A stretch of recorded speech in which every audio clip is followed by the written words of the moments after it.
తూర్పుగోదావరి జిల్లా రాజమండ్రిలోని ఆనం కళా కేంద్రంలో కూటమి విజయోత్సవ సభ ఘనంగా నిర్వహించారు. ఈ కార్యక్రమానికి మంత్రులు కందుల దుర్గేష్, నిమ్మల రామానాయుడు ముఖ్య అతిథులుగా హాజరయ్యారు. ఈ సందర్భంగా కందుల దుర్గేష్ మాట్లాడుతూ CM Chandrababu Naidu, deputy CM Pawan Kalyan నాయకత్వంలో రాష్ట్రం అభివృద్ధి పదంలో ముందుకు సాగుతోందని పేర్కొన్నారు. బీజేపీతో కలిసి ఏర్పడిన కూటమి ప్రభుత్వం రాష్ట్ర అభ్యున్నతికి కృషి చేస్తోందని ఆయన పేర్కొన్నారు. మంత్రి నిమ్మల మాట్లాడుతూ కూటమి ప్రభుత్వం అభివృద్ధి, సంక్షేమ కార్యక్రమాలకు ప్రాధాన్యమిస్తుంటే ప్రతిపక్షం కుట్ర రాజకీయాలకు పాల్పడుతోందని విమర్శించారు. రాష్ట్ర ఆర్థిక వ్యవస్థను గాడిలో పెట్టి సంక్షేమాన్ని ముందుకు తీసుకువెళ్తున్న ఘనత కూటమి ప్రభుత్వానిదేనని ఆయన అన్నారు. 2019 నుంచి 24 వరకు ఉన్నటువంటి ఆ రాక్షస పరిపాలన 2024 నుంచి 26 వరకు ఈ 2 సంవత్సరాలుగా జరుగుతున్నటువంటి సుపరిపాలన, ఈ రెండింటి మధ్య వ్యత్యాసం ఎంతో మీ అందరికీ తెలుసు. అందుకే ఇవాళ కేవలం ప్రజల యొక్క ఆమోదంతో ఇప్పుడే మీరు చూసారు కొంతమంది బెనిఫిషరీస్ మాట్లాడేటువంటి మాటలు, అంటే ప్రజల్లో ఆ సంతృప్త స్థాయి బాగా ఉంది.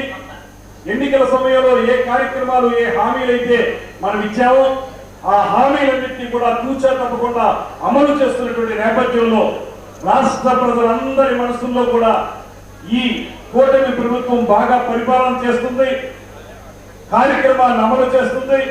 పథకాల ద్వారా, సంక్షేమ పథకాల ద్వారా కార్యక్రమాన్ని అమలు చేయడంతో పాటు అభివృద్ధి కార్యక్రమాలను కూడా చేపడుతుందనేటువంటి విశ్వాసాన్ని ఇవాళ రాష్ట్రంలో ఆ మూల నుంచి ఈ మూల వరకు కూడా అందరూ చూపిస్తున్నటువంటి నేపథ్యంలో అభివృద్ధి, సంక్షేమం దిశగా కూటమి ప్రభుత్వం పనిచేస్తూ ఉంటే కుట్రలు, కుతంత్రాలతోటి ఈరోజు గొడ్డల పార్టీ రాష్ట్రంలో పనిచేస్తున్నటువంటి పరిస్థితి.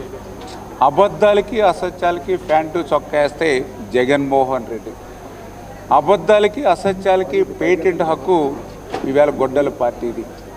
రోజు లక్షల టన్నుల అబద్ధాలు, అసత్యాలు వాళ్ళ అవినీతి పత్రికలోను, అవినీతి ఛానల్లోనూ ముద్రించి రోజు కూడా ఫేక్ ప్రచారానికి ఈరోజు శ్రీకారం చుడుతున్నటువంటి గొడ్డల పార్టీ మరి ఏదైతే విధానాలు ఉన్నాయో ప్రజలందరూ కూడా అప్రమత్తంగా ఉండాలనే విషయాన్ని ముందుగా తెలియజేసుకుంటూ ఉన్నా.